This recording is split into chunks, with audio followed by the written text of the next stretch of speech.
Bonjour à tous et à toutes et bienvenue dans Minutes sans S, le rendez-vous des artistes et des autres. Aujourd'hui, je retrouve deux grandes pointures de leurs contemporains, Oscar Gunstein et Manuel. Tous deux sont précurseurs d'un nouveau mouvement, le mouvement Nana. Suivez-moi.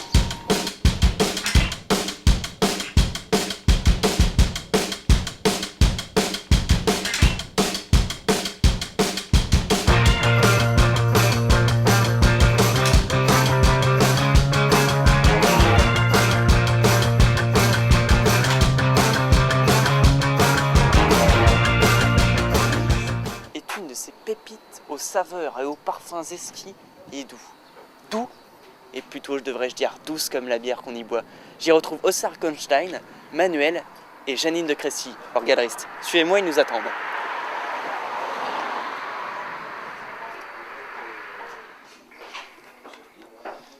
Bonjour à vous trois. Oscar Gunstein, enchanté, c'est un réel plaisir. Alors, bienvenue dans Minutes sans S, le rendez-vous des artistes, comme on aime à le dire. Donc bonjour à nos téléspectateurs aussi qui nous suivent. Alors je commencerai par Oscar Gunstein, qui est sans doute la personne la plus importante dans cette émission, sans vouloir délaisser certains ou certaines. Alors voilà, Oscar Gunstein, vous êtes à la fois artiste, professeur, maître de conférence à Paris Descartes. Vous êtes aussi l'auteur de Cratère au fond de l'abysse et Pardon Marie-Joseph, j'ai violé Madeleine. Mais vous êtes avant tout l'auteur du manifeste sur le mouvement Nana, ce mouvement qui fait tempête dans le monde artistique. Alors je vous poserai cette question qui sans doute vous a déjà été posée en tant que fer de lance. Voilà, fer de lance de ce mouvement. Votre travail est particulièrement épié, ausculté, regardé de près. Cette pression ne vous fait-elle pas peur? Cela ne fait-il pas écho à vos travaux Oui, fer de lance, je dirais même plus, c'est le prophète de ce siècle. Ses œuvres sont profanes et bibliques. Tout à fait. En fait, le mouvement Dada n'est pas un simple mouvement artistique. Oui, c'est une force. C'est une force. C'est une dynamique. Et comme dans tout grand mouvement de cette ampleur, il a besoin d'une personnalité pour y insuffler l'inspiration, pour guider les brebis qui les composent. Je ne suis pas intéressé dans le fait de posséder ce rôle, mais visiblement cela fait partie de l'équation. Mais je tiens à préciser que les artistes ne sont pas les fers de lance de ce mouvement Dada, mais que c'est le mouvement qui est le fer de lance des artistes. Très bien, merci. Manuel, je vais me tourner vers vous. Vous êtes plutôt un neutron libre, disons-le, du monde artistique. Vous êtes spécialisé dans le land art, mais j'ai envie de dire, ça fait partie inhérente de votre personnalité. Vous êtes recherché par le KGB, enfin le nouveau KGB si je puis dire, le Mossad, et par les services secrets de Bosnie-Herzégovine. Donc vous êtes plutôt réfugié politique en France, nous avons accueilli. Voilà, j'ai envie de poser cette question, et sans doute beaucoup d'entre nous ont envie de la poser. Voilà, on vous qualifie souvent, si Oscar est le fer de lance, vous êtes le manche du mouvement Nana. Acceptez-vous cette nomination Oui, on peut le dire, je suis le manche. Mais vous voyez, je voudrais profiter de la tribune que vous me laissez ici pour signaler que bien que Oscar soit le prophète du mouvement Nana, je me permets de dire que je voudrais être considéré, comment on pourrait dire, cesser d'être comparé simplement à son manche. Vous voyez, j'ai pour ambition d'être plus que cela. Je veux être son bras droit, son homme de main, son confident. Vous voyez? Tout à fait, Manuel est un véritable apôtre, sinon, que puis-je dire, suiveur. Je ne me considère pas, excuse-moi, comme un apôtre prêchant la parole du mouvement Nana. Je ne suis pas qu'un suiveur de fil. J'ai participé à la création du mouvement Nana. J'ai écrit, toujours en collaboration, le manifeste du parti Nana, vous voyez. Du mouvement Nana, vous voulez dire? Non, vous voyez, je partirai aussi sur l'idée de parti. Je trouve que c'est assez intéressant car pour moi, l'art total, l'art est politisé, vous voyez. Aujourd'hui, nous vivons dans un monde où l'art a une importance qui fait que cette forme d'art a besoin d'avoir une importance politique. L'art est politisé. On en reparlera quand tu auras vendu tes galets. Je vais te faire bouffer mes galets, toi. Je suis pas un voleur comme toi. Je vends pas des œuvres à des prix pas possibles. Je suis un concepteur idéaliste. Oui, enfin, va dire les ça. œuvres d'Oscar Goldstein sont quand même beaucoup plus rentables. Je ne suis pas ici pour de l'argent, tu le sais très bien. Hein. L'argent n'est pas un objectif de vie selon moi. Je ne vis pas pour l'argent, ni pour l'art. C'est l'art, je vis pour l'art. C'est pas juste travailler, faire son petit truc, D'accord, mais l'argent, ce tu ne vois, sont c'est pas ça, ces galets qui vont faire tourner l'affaire. Mais c'est pas la question. On s'en fout du prix de l'argent. Il faut vivre, tout simplement.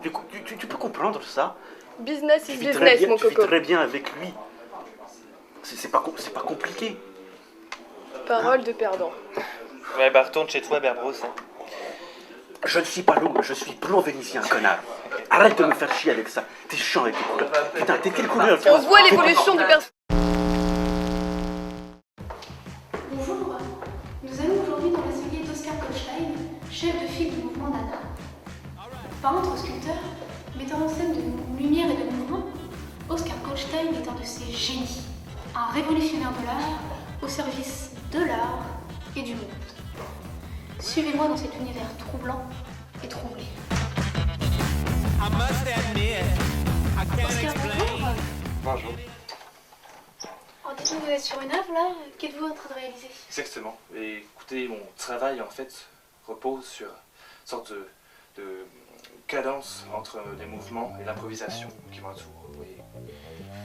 Là, actuellement, je suis en train de remettre forme à un songe récurrent que j'ai, où en fait je danse entouré par des opossums en ronde autour de moi, et tout en organisant une sorte de grande kermesse pour toute l'église mormone de Philadelphie. Ouais. C'est complexe. Et ça, dites-moi, qu'est-ce? Et ça, c'est la soucoupe volante. La soucoupe volante. Exactement, la soucoupe volante. Tout à fait.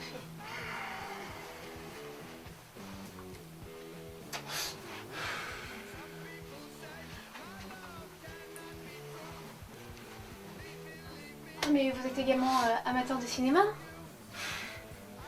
Oui, le cinéma, c'est une sorte d'ancienne part de ma vie. Tout ça, c'est des projets que j'ai eus.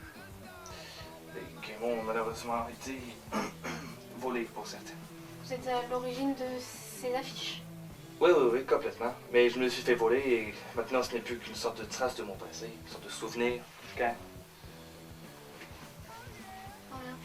Voilà.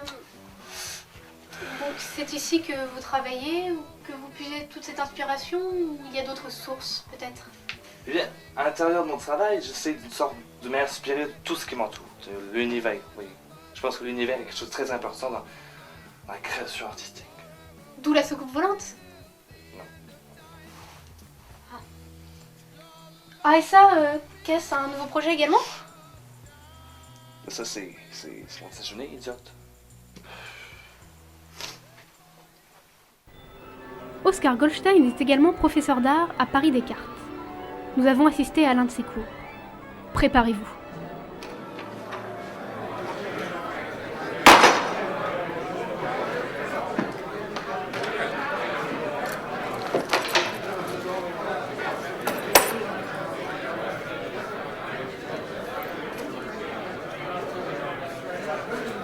Taisez-vous!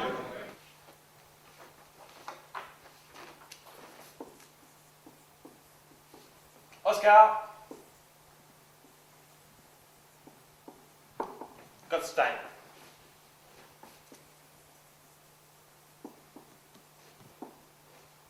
Agrégé. C'est un documentaire.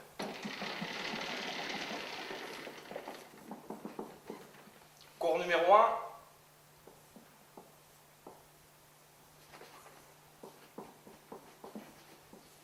Non-sens. Et on arrive vers une sorte de castration pour terminer vers une fascination amnésique. C'est des questions? Parfait. Monsieur Goldstein, encore une question s'il vous plaît. Mais nous voudrions savoir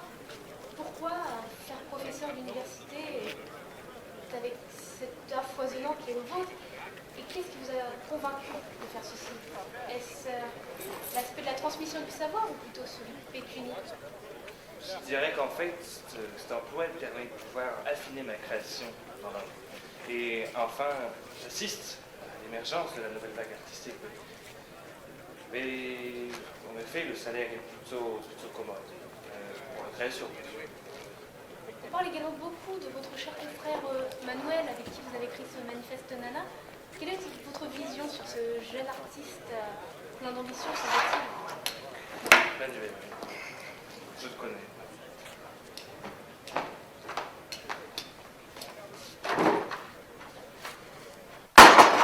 Après ce premier reportage, fort en émotion, rejoignons l'autre artiste émergent du mouvement Nana.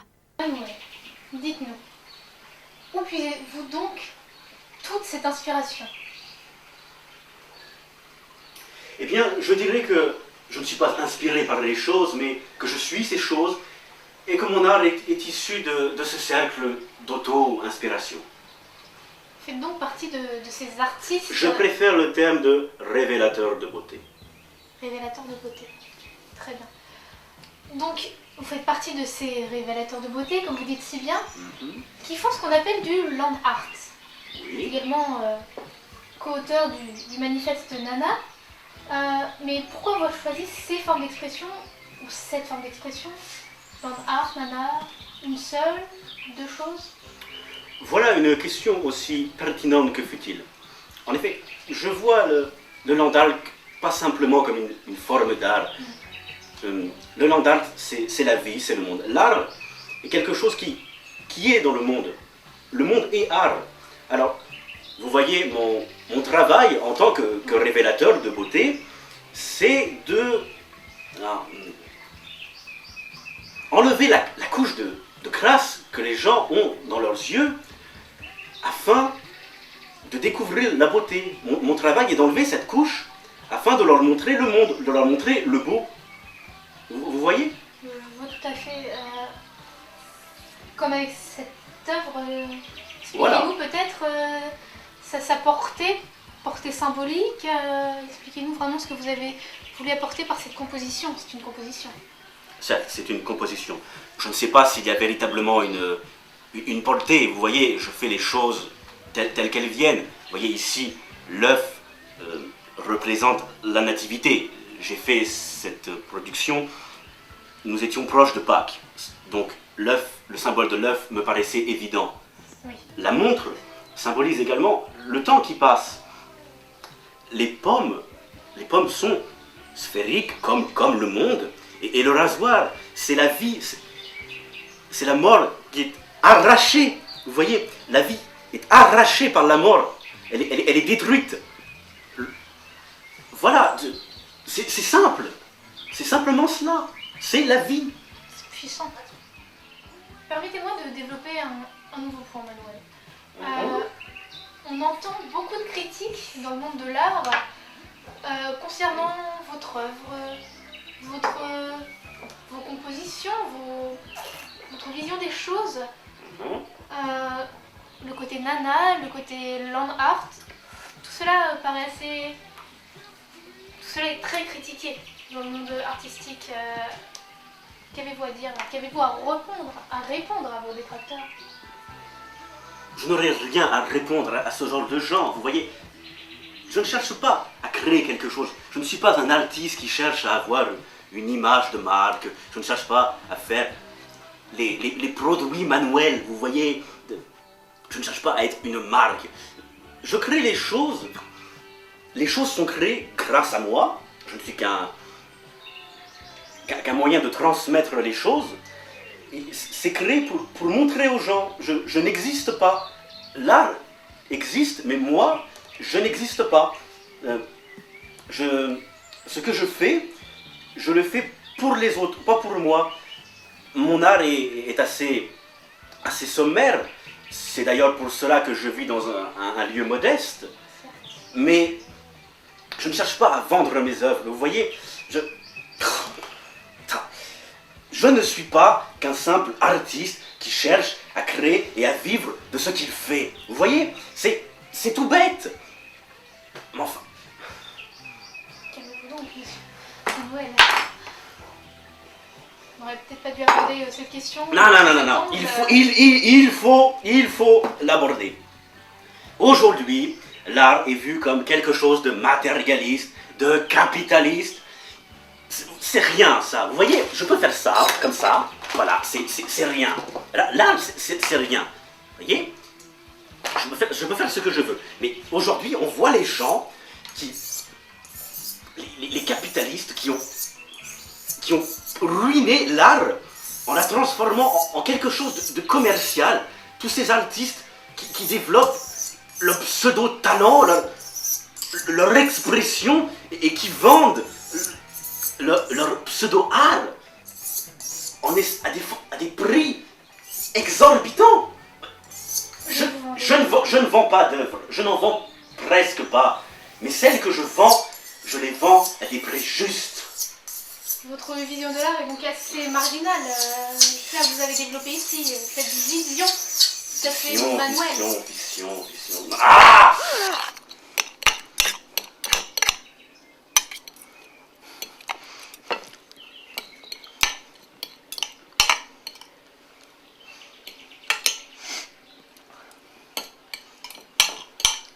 Eh bien, Manuel, merci de nous avoir accueillis.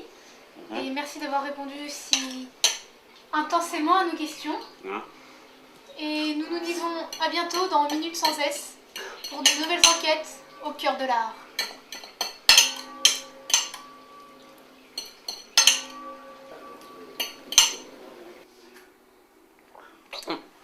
Pardon. Eh bien, merci beaucoup Bérénice pour ce reportage si mouvementé. L'émission doit être interrompue suite à un désaccord entre les protagonistes. J'espère vous retrouver la semaine prochaine et